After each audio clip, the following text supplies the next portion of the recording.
ভাবছিলাম পুজো শপিংগুলো সেরেই ফেলবো। প্রায় মাস ছয়েক ধরে টাকা জমিয়েছি। বিয়ের পর আমার দ্বিতীয় পুজো এটা। মধ্যবিত্ত পরিবারের মেয়ে হলেও ভালোবেসে সৌনককে বিয়ে করেছিলাম। ওদের মধ্যবিত্ত পরিবার, যতটা ভালোবাসার বাঁধন আছে অর্থের প্রাচুর্য ততটা নেই।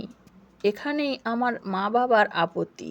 দিদি জামাইবাবুর মতো আমি কথায় কথায় ইলেকট্রনিক্স ফার্নিচার কিনতে পারি না। বিয়ের আগে থেকেই সৌনকের মা বাবা আমায় ভারী ভালোবাসেন। 24 ঘন্টা এক বাড়িতে থাকার পরও সে ভালোবাসায় কোনো কমতি নজর আসেনি। অফিস যাই, ফিরি, একসঙ্গে বসে টিফিন খাই, একেবারে নিজের মেয়ের মতোই থাকি। নতুন সংসারে আমি বেশ ভালো আছি, মানে ততক্ষণই যতক্ষণ না বাপের বাড়িতে যাওয়ার কথা ওঠে। সৌনকের তেমন একটা টাকার জোর নেই, এটা আমার মা বাবার কাছে ভারী আক্ষেপের বিষয়। বাড়িতে গেলেই নানাভাবে ওই নিয়েই কথা ওঠে। আমার ভালো লাগে না। সৌনকও ওই বাড়িতে গেলে অস্বস্তি বোধ করে, আমি বুঝতে পারি। কিন্তু মা রান্নাটা জমিয়ে করে বলে সৌনক একটু লোভী লোভী মুখে যেতে রাজি হয়ে যায়। বেচারা বড্ড খেতে ভালোবাসে। তাই এবছর ঠিক করেই রেখেছি কেনাকাটা করে একাই দিয়ে আসবো। খামোকা সৌনককে অস্বস্তি বোধ করতে দেব না। দিদি যেদিন পুজোর জিনিসপত্র দিতে আসে, মা সেদিনই আমাকে যেতে বলে। আমার অস্বস্তি লাগে। জানি দুজনের জিনিসের অপ্রকাশ্যে হলেও একটা তুলনা হবে। দিদি নিজে চাকরি করে, জামাইবাবু সরকারি উচ্চপদস্থ কর্মকর্তা। দুজনের রোজগারে সংসার গাড়ি শুধু চলে না, পাঁই পাঁই করে দৌড়ায়। সেই জন্যই এবছর 6 মাস আগে থাকতেই টাকা জমিয়েছি। দেখি কোনোভাবে বাড়ির সবার মন জয় করতে পারি কিনা। শ্বশুর শাশুড়িকেও একটু দামি কিছু কিনে দেব। প্রতিবারই তো সাদামাটা জিনিস দেওয়া হয়। আমাদেরও ডবল ইঞ্জিন, কিন্তু প্রাইভেট সেক্টরে চাকরির যত খাটি তত পাই না। সেই জন্যই এবারের ইনক্রিমেন্টের কথাটা সৌনকের থেকে চেপে গেছি। যা খরচ বেড়েছে আজকাল, ওই টাকাটাও ঠিক সংসারের হাঁ মুখে ঢুকে যেত। দামি শাড়ির দোকান থেকে সারা বছরের জমানো টাকা দিয়ে বাবার জন্য কাঁথা স্টিচের পাঞ্জাবি, মায়ের ঢাকাই জামদানি, দিদির সিল্ক গাদোয়াল, মলের ব্র্যান্ডেড দোকান থেকে জামাইবাবুর স্যুটের পিস, অর্চির প্লাজোর সেট, শাশুড়ি শ্বশুরের দামি শাড়ি পাঞ্জাবি, মোটামুটি 37,000-এ কেনাকাটা শেষ হয়। এবছর সৌনক বা আমি নিজের জন্য কিছু কিনবো না বলে ঠিক করেছি। সবাই যা দেয় তাতে মোটামুটি কুলিয়ে যায়। নিজেদের জন্য শুধু মুধু টাকা নষ্ট করে লাভ নেই। এত দাম দিয়ে বড় দোকান থেকে তো কিনলাম, জানি না ওদের পছন্দ হবে কি না। দেখলাম বাড়ির সামনে ঝকঝকে নতুন গাড়ি দাঁড়িয়ে, মেটাল অ্যাশ বডি একদম চকচক করছে। কি সুন্দর, দেখে চোখ জুড়িয়ে যায়। দিদিরা কিনেছে নিশ্চয়ই। মনে মনে ভাবলাম ভাগ্যিস সৌনককে নিয়ে আসিনি, আসার ইচ্ছে ছিল খুব। বেচারা একটু খেতে টেতে ভালোবাসে। মনে যাই থাকুক, খাবার টেবিলে মা বাবা দুমুখো আচরণ করে না। দুই জামাইকে একই রকম জিনিস পরিবেশন করে, কিন্তু সৌনক বরাবরই একটু বেশি খায়। সেই সময় দিদি জামাইবাবুর মধ্যে চাপা হাসি বিনিময়, মায়ের ঈষৎ বিরক্তিমাখা মুখ, সবই আমার নজরে আসে। মনে হয় ওরা যেন বলতে চায় সৌনক খেতে পায় না বলেই এমন গোগ্রাসে গেলে।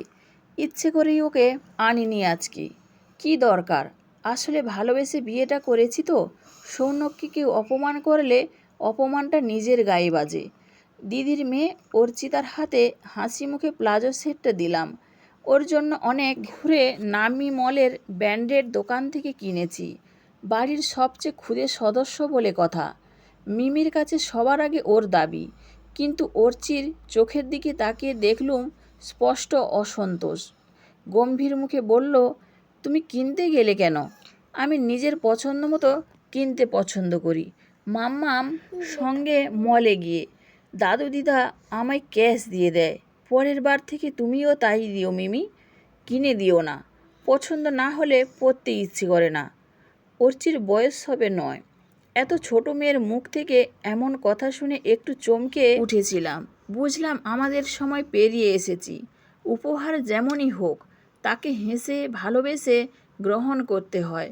সে বিষয়ে বোধহয় আমাদের প্রজন্মকে ওয়াকিবহাল করতে আমরা ভুলে গেছি। সামান্য হেসে পরিস্থিতি হালকা করতে বলল, দিদি জানিসই তো ছোটবেলা থেকেই ওরচি ভেরি ম্যাচ চুষি, তুই কিছু মনে করিস না। ওর জন্য মা বাবাকেও বলে দিয়েছি ওকে টাকা দিয়ে দিতে, নইলে কি হয় বলতো, জামা কাপড়গুলো আলমারির এক কোণে পড়ে থাকে, পরে কাউকে দিয়ে দিতে হয়। প্রাথমিক ধাক্কায় মুখখানা আমার মলিন হয়ে গিয়েছিল, তবুও অনেক চেষ্টায় মুখে আলগা হাসি এনে নামি দোকান থেকে পছন্দ করে কেনা শাড়িটা দিদির হাতে তুলে দিলাম। মুখ দেখেই বুঝলাম শাড়িটা বেশ পছন্দ হয়েছে, তবুও তেমন কিছু মন্তব্য করলো না। স্যুটের কাপড় হাতে নিয়ে জামাইবাবু কায়দা করে জানিয়ে দিলেন, এটা মন্দ নয়, তবে উনি আরও উচ্চমানের স্যুট পরে থাকেন। ঢাকাই জামদানিটা গায়ে ফেলে দেখলো মা, মন্দ মানায়নি। তবুও অনুযোগের সুরে বলল, খামোকা এতগুলো টাকা খরচা করতে গেলি কেন? সদ্য সংসার পেতেছিস দুজনে, টাকার এখন কত দরকার? অনুর বরের মতো তো আর সৌনকের রোজগার নেই, দিনকাল খারাপ, একটু সমঝে চলাই ভালো। তুলনা শুনে খারাপ লাগলো, কিন্তু কি আর করা, দিন শেষে এরাই তো আমার আপনজন। এ বাড়ির আনাচে কানাচে ছড়িয়ে ছিটিয়ে রয়েছে আমার বড় হয়ে ওঠার স্মৃতি। আর কে না জানে, হাতের 5 আঙ্গুল কখনোই সমান হয় না। ব্যালকনিতে গিয়ে চুপচাপ একা দাঁড়িয়েছিলাম। বাবার জন্য কেনা কাঁথা স্টিচের পাঞ্জাবিটা তখন আর দিইনি। কি হবে দিয়ে? সেই নিয়েও হয়তো আবার 2 কথা শুনতে হবে। তার চেয়ে যখন বাড়ি যাব তখন হাতে দিয়ে দেব।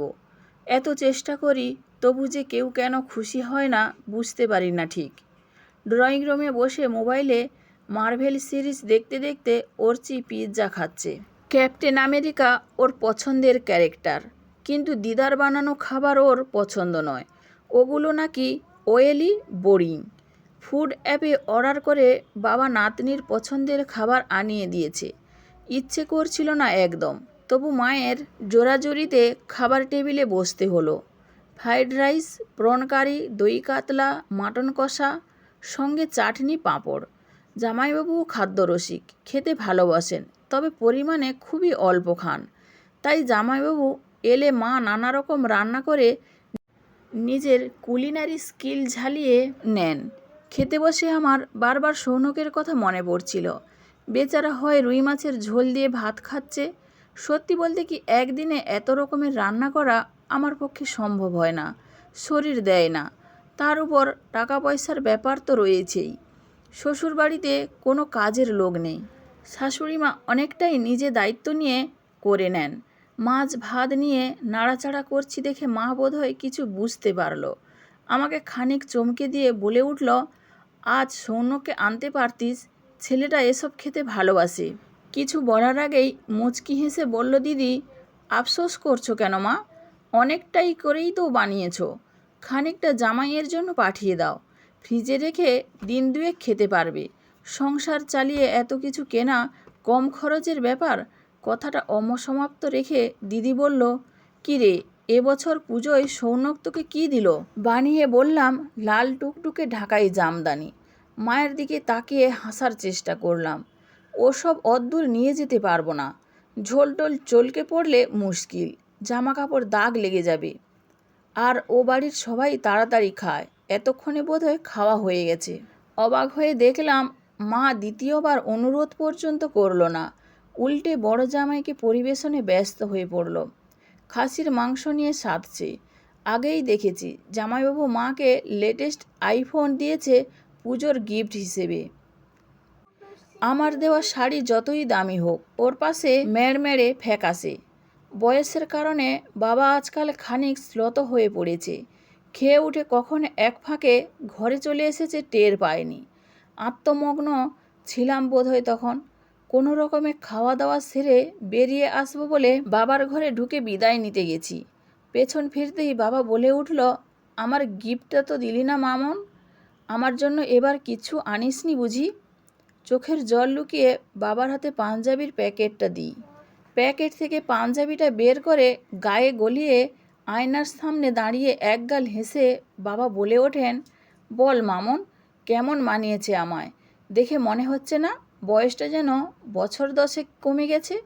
এটা পরেই অষ্টমী অঞ্জলি দিতে মণ্ডপে যাব আমি। হাসি মুখে সায় দেই। দৌড়ে গিয়ে বাবার বুকের ভেতর মুখ লুকিয়ে কেঁদে ফেলি। ঠিক ছোটবেলার মতো বাবা মাথায় হাত বুলিয়ে দিতে থাকেন।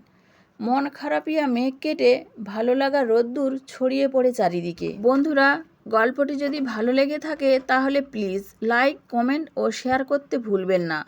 আর নতুন বন্ধু হলে অবশ্যই সাবস্ক্রাইব করে সঙ্গে থাকবেন। ধন্যবাদ, ভালো থাকবেন।